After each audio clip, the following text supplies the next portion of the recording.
കൺകൊണ്ട് കാണാൻ കൊതിയേ, കൽബിൽ നിറഞ്ഞൊരു മതിയേ, കണ്ണീരാൽ പാടിയ മത് കേൾക്കുമോ നബിയേ.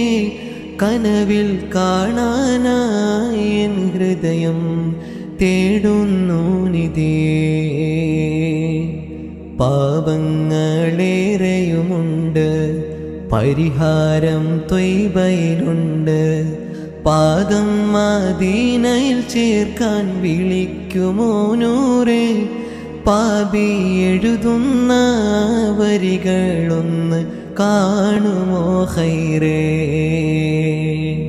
കൺകൊണ്ട് കാണാൻ കൊതിയേ, കൽബിൽ നിറഞ്ഞൊരു മതിയേ, കണ്ണീരാൽ പാടിയ മത് കേൾക്കുമോ നബിയേ. കനവിൽ കാണാനായി എൻ ഹൃദയം തേടുന്നു നിധിയേ.